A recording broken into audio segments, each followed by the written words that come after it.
síntese por redução é a obtenção do carboneto de silício, que é esse que a gente vê.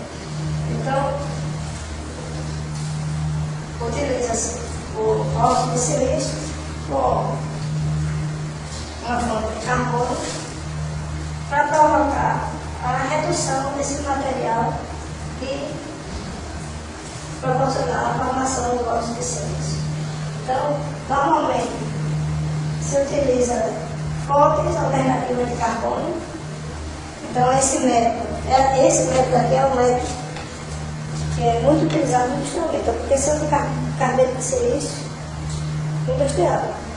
Então, o carboneto de silício, eles são produzidos por uma fonte de silício alternativa, sílica, por exemplo, areia é uma fonte de silício, areia e uma fonte alternativa de carbono, coque, carvão, tudo que tem carbono. Então, eles são colocados em um forno industrial, onde se aplica uma corrente elétrica e esse material ele vai reagir, ocorrendo a redução em temperaturas altas. Então, na formação do carboneto de silício, essas reações ocorrem acima de 1.500 graus. Mas as temperaturas de redução utilizadas são temperaturas bem mais elevadas do que esses 1.500 graus. São temperaturas na faixa de 2.500 graus. Então, o processo industrial de obtenção do carboneto de silício é esse processo, denominado processo Eichmann, que é o processo que é mais comum e mais utilizado para a obtenção do carboneto de silício industrial. É um processo considerado um processo muito lento. A quantidade de material que se forma é grande, a quantidade de material. E eles são produzidos, a produção de vários tipos. A gente tem as indústrias que fabricam carboneto de silício, eles começam o processo de um dia e termina 3 dias depois. E o material que vai sair é um material que necessita ser triturado, lavado, classificado e moído. Ou seja, o carboneto de silício que é formado por esse processo realmente é um material sólido, uma pedra, onde vai ter as impurezas do carbono, resultando da redução. O carbono não reduzido. Vai ter o material em estado sólido, necessitando depois ele ser triturado para diminuir para poder ser processado. O material tem que ser lavado para retirar as impurezas. Existe a classificação e por fim o método de moagem para reduzir o tamanho da partícula. Só aí se vê lá o carbono, o carboneto de silício no estado final. E considerando se fosse um processo, nesse caso, um processo industrial, a questão de impurezas, a questão de homogeneidade do material, a pureza do material é mais limitada. Então, não sei se vocês vão lembrar, logo no início, coloquei que o material, a síntese pode ser a síntese industrial, que nesse caso, e a síntese específica ou que tem uma pureza maior. Nesse caso aí, é a síntese industrial. O material vai ter uma quantidade de pureza que tem que ser tratado, que tem que ser passado para a etapa seguinte para a eliminação dessas impurezas. Mas é um método bastante utilizado e não tem em consideração a utilização de carbonos, fonte de carbono alternativa.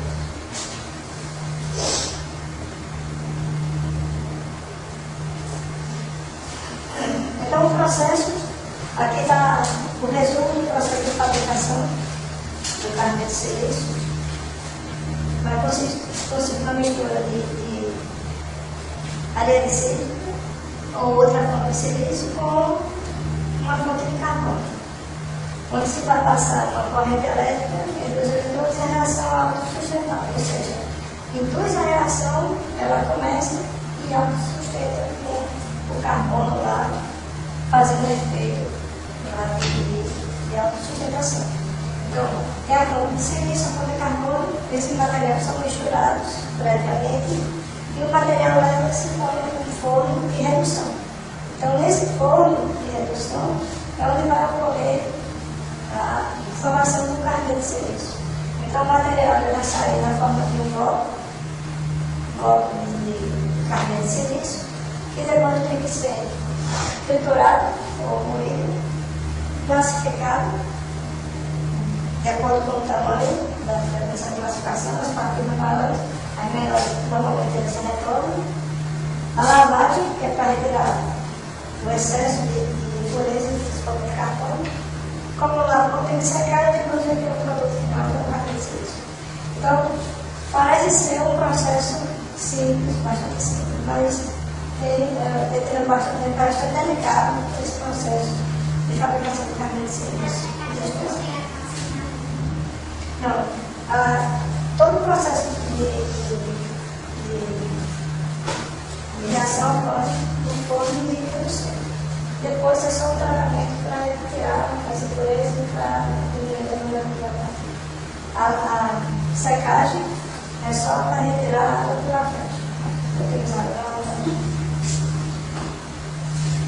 Aí, no meio do que se também ele tem esse processo de manutenção de carbono de silício e faz uma relação com os tipos de silício.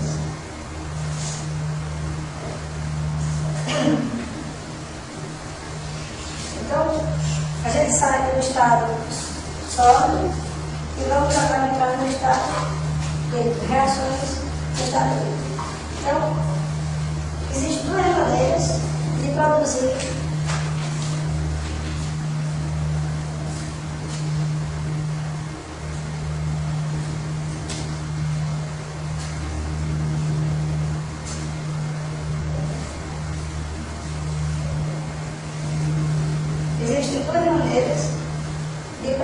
material a partir de reações líquidas. Ou seja, lá no estado sólido, meus reagentes estão todos no estado sólido. Aqui o que a gente vai ter é os reagentes no estado líquido.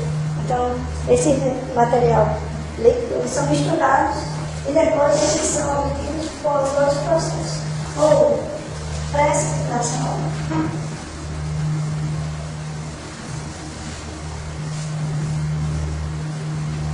que é o que a gente tem mais comum, ou evaporação.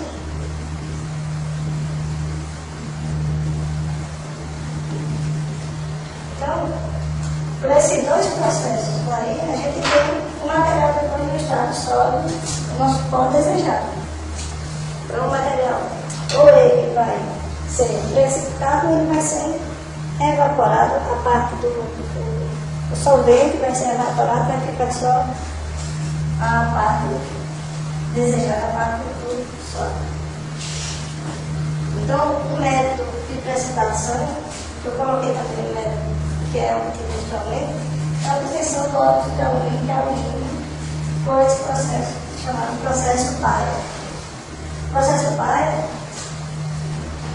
previamente eu já dizer para vocês, ele vai partir de uma matéria-prima natural, que é a bauxita. A bauxita, que é composta principalmente por glicina, é óxido de alumínio hidratado, ele vai entrar no processo com adição de hidróxido de sódio, que é a soda, que vai provocar no material uma reação de formação, que é o aluminado,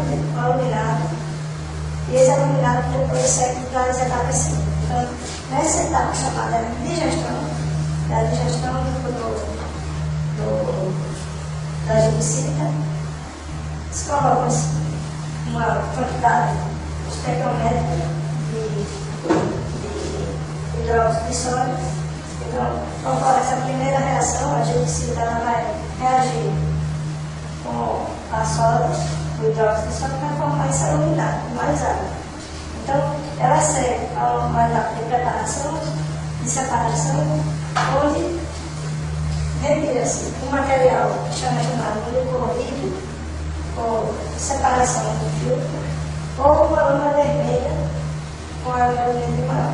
Essa lâmina vermelha é extraída do processo e o licor, que é chamado glucorrido, que tem a vantagem, que é um número mais puro do aluminado, ele vai seguir para o estado de cristalização. Então, nessa cristalização é que vai ocorrer a precipitação do material. É nessa etapa aí que o material vai, o próprio já está dizendo, vai sair do estado que ele vinha lá no estado de uma suspensão, uma mistura líquida, ele vai cristalizar e vai obter o hidrato de alumínio. Então, na cristalização, o aluminado vai reagir, aqui vai ter a formação do material sólido, ele vai formar esse hidrato, que é o alumínio hidratado,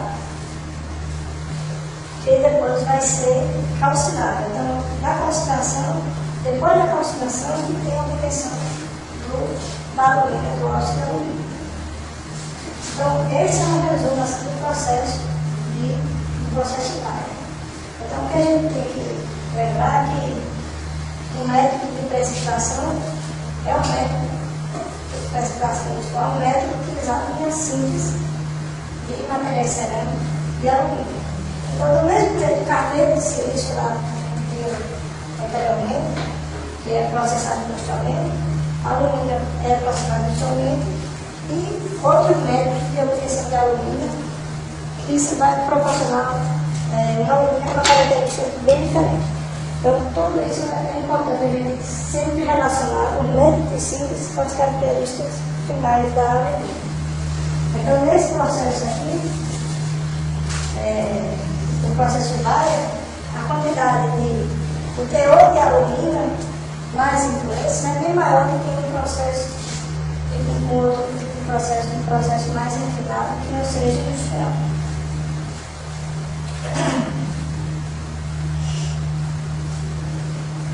O livro também tem explicado muito direito esse processo. E outro meio de determinar reações no estado líquido é a evaporação. A evaporação do líquido de uma solução, ela vai promover primeiro a nucleação. A nucleação é o quê? É a junção dos átomos da molécula para formar depois, por crescimento de partículas, o pó. Então, toda evaporação do líquido vai promover primeiro nucleação do material. O nome já está dizendo a formação de núcleos, dos núcleos atômicos do material, até promover o crescimento. Então, quando se deseja tanto a nucleação quanto o crescimento de partículas, elas são controladas, são variáveis controladas durante o processo de síntese. Então, eu posso controlar o meu tempo de nucleação e o tempo de crescimento, ou seja, o crescimento dessas partículas. Se eu desejo a produção de partículas mais finas, essa nucleação ela deve ser rápida, a formação do núcleo, e o crescimento dessas partículas deve ser lento. Então, é comum utilizar retardadores de crescimento de partículas. Então, são materiais que são colocados, são aditivos colocados no processo de precipitação, de evaporação, para promover a retardamento de crescimento das partículas. Então, o crescimento vai ser lento, vai provocar partículas, vai proporcionar partículas menores do que o crescimento rápido. E aí, pessoal, entra na questão da evaporação vários meios de você evaporar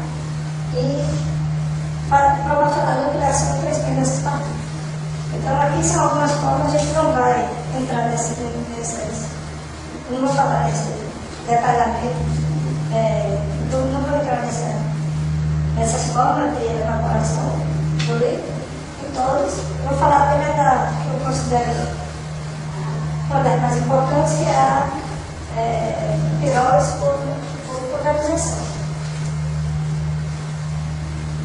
Mas tem o spray hidráulico, que é a atomização, a letra repetida, né? Aqui não é hidráulico, aqui é secagem, pulverização de suspensão de pulverização.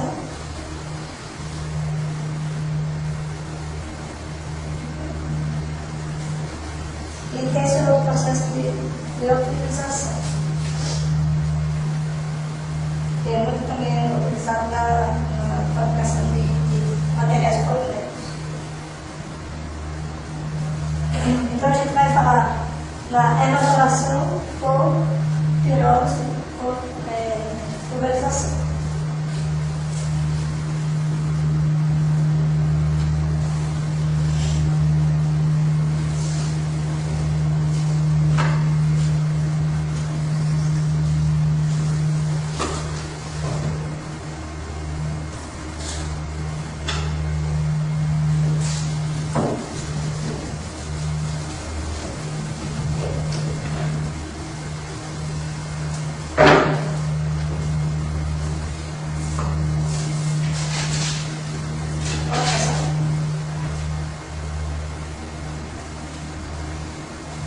Então, nessa reação de estado líquido, onde prevalece a evaporação, ou pirólise por pulverização, o método envolve a atomização da solução de aerosol e é lançada diretamente no substrato aquecido.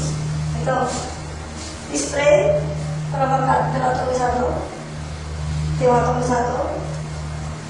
Você lembra do atomizador que eu falei na aula passada, que ele vai atomizar o material vai usar para passar para o estado fora. Então, ele vai provocar a formação de gotículas, de gotas de gotículas. E o material, quando ele é transferido, ele é atomizado, ele vai cair em uma chapa aquecida, onde nessa chapa aquecida tem um substrato, que é onde o material vai ser depositado. Onde o material que foi atomizado vai depositar. Então, o equipamento que vai provocar a pirólise é a chapa aquecida, que tem um controlador de temperatura. Essa temperatura é controlada de acordo com o tipo de material que eu vou depositar aqui, a atomização do substrato, e tem que ter, é necessário um atomizador para pulverizar esse material. Então, a evaporação vai ocorrer no material tanto aqui no atomizador, como no spray do material atomizado. E aqui o material vai ser formado por pirólise, a pirólise aqui nessa chapa aquecida.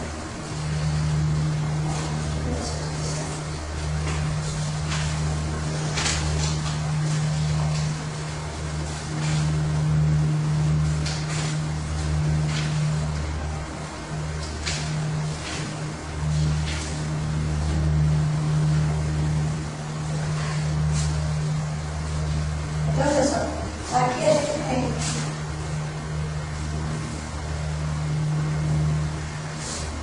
as etapas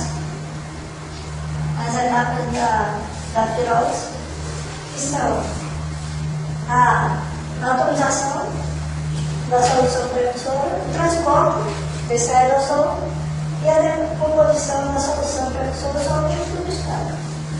Então, o tipo de atomizador também vai influenciar nessa formação desse jato do aerosol para a deposição do material. Então, tem atomizadores a jato, ultrassônico e eletrostato. E dependendo dos parâmetros desse spray, dois dos jatos mais comuns que influenciam na distribuição também das partículas são esses dois. O chamado o spray único ou spray multi-spray. Ele vai ser apresentado em três regiões diferentes lá no substrato.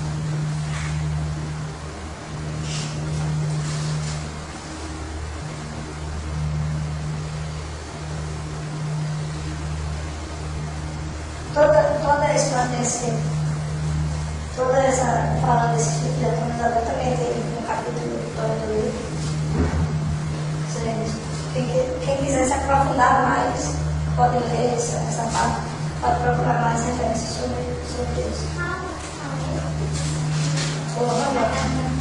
Vamos. Estou para você.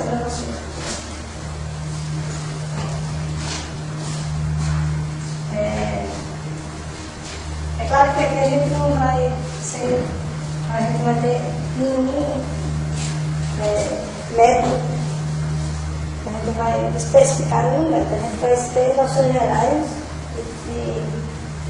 dos métodos principais de síntese.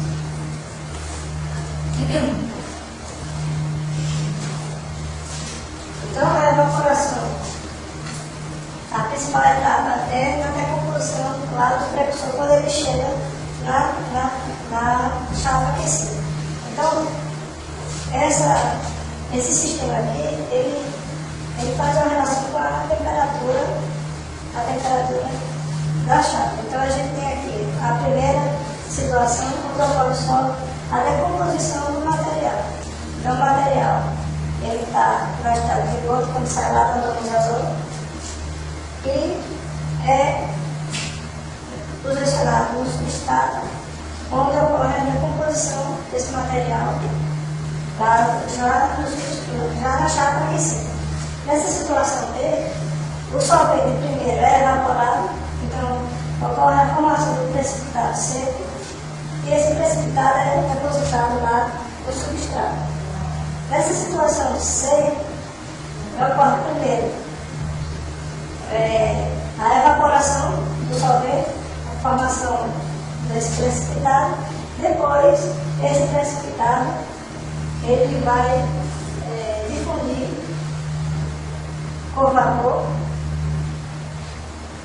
até chegar no substrato. Então, esse processo aqui é um processo específico, que é a deposição química de vapor. Então, quando vocês forem olhar lá no livro, vocês vão encontrar essa deposição química de vapor, que é um método de síntese específico de formação de fios.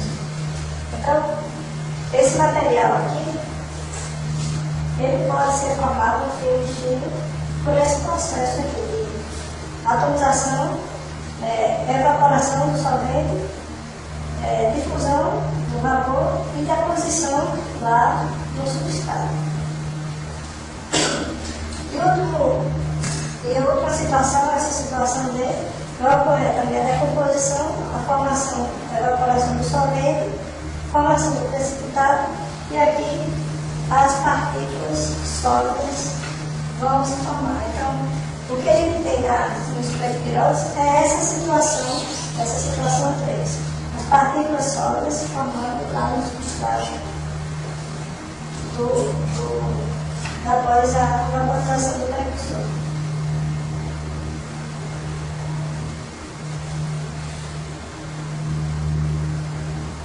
Essa aqui eu vou passar porque os tipos de morfologia que se tem lá, de acordo com a variação do processo, a gente pode ter. Vou passar bem rápido.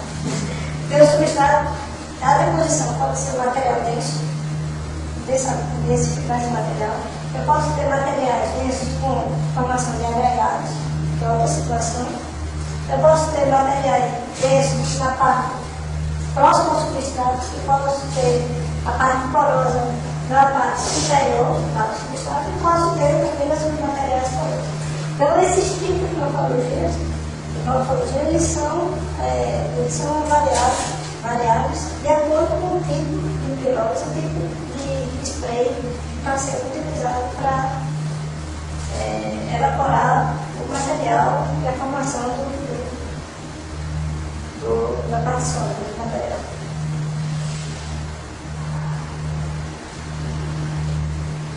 Tem aqui os concorrentes, a deposição química a vapor, processos solos são os principais concorrentes das prepiroses. E o uso da deposição de óculos, filme denso ou porosos, revestimento cerâmico. Esse revestimento cerâmico, tudo que serve para revestir material cerâmico pode ser utilizado por esse método de síntese de cores prepiroses. As vantagens desse método é que o arranjo é bastante simples e barato, fácil a adição de materiais dopantes. Eu posso dopar meu material com um estimulado do atomizador, tem uma boa reprodutibilidade, alta taxa de crescimento de filmes, aquela formação de filmes finos, muito utilizada, homogeneidade química no processo final, facilidade de implementar uma rotina no processo para a deposição de grandes áreas. Então, eu posso manter meu processo e formar, além de filmes, material sólido, de grandes áreas.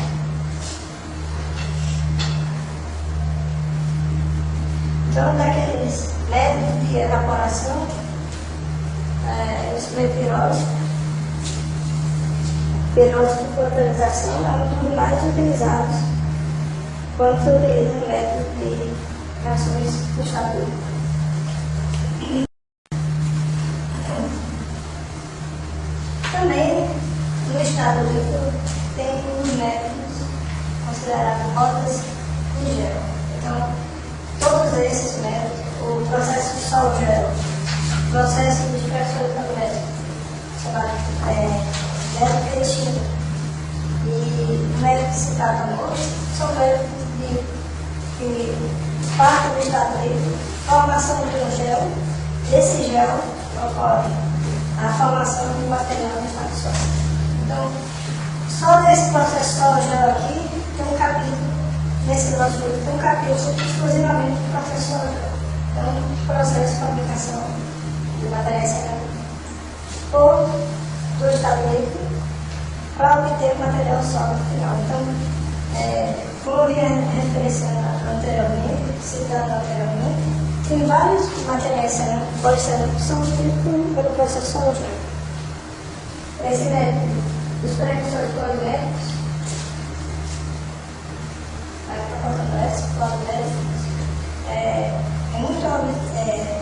é muito utilizado para síntese de materiais catalíticos, de cerâmicas catalíticas,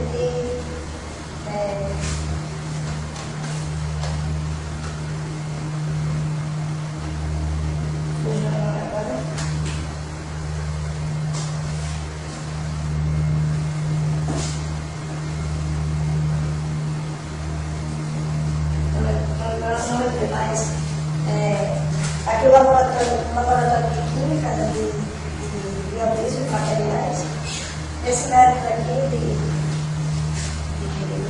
método de síntese por Petinho é um dos mais utilizados na síntese de fugiu bem o nome, mas são materiais cerâmicos.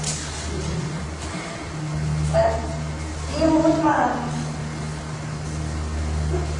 última parte de reações de estado líquido são formações de reações neurofósicas. Então, naquelas outros sistemas, todos eles são feitos a partir de soluções aquosas. E aqui, a obtenção por reações neurofósicas. Então, o nitrito de silício e outros pólipos que não óbvios, eles são muito obtidos por esse tipo de reação.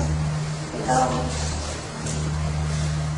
tem os reagentes, reagentes para a obtenção desse tipo de processo de serviço a partir do método de explicação. Depois, o material que é produzido normalmente é um material amorfo, que, como calcinado a 1100, ele tem as características finais do material. Então, a aproximação com nitrogênio, a água e o produz um pó cristalino. Então, depois dessa calcinação, é feita uma segunda calcinação com nitrogênio, a presença de nitrogênio, para obter o pó cristalino de nitreto de silício. As duas fases mais desejadas são a fase alfa e a fase beta, enquanto que a fase alfa, ela vai possuir uma energia livre maior, um tamanho de partículas axiais e temperatura de sinterização mais pontual do que a fase beta. Então, outro tipo de reações de estado líquido são essas reações não atómicas, principalmente o nitreto de silício, a obtenção de nitreto de silício com esse tipo de reação. Então, pessoal,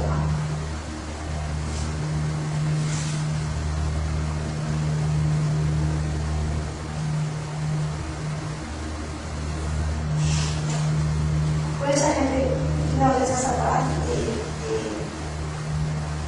síntese e preparação de policerâmica e matérias de policerâmica. Na próxima aula a gente vai ver sobre caracterização dos outros poros, as técnicas de caracterização, e iniciamos a primeira etapa. E aqui ficou faltando a gente passar, vai ficar claro com vocês, as reações da fase vapor. Teve aquela reação de deposição química, a vapor, eu falei rapidamente ali, mas tem reações gases líquidos, que é muito pouco utilizado, mas existe, e reações entre sólido e sólido do gás.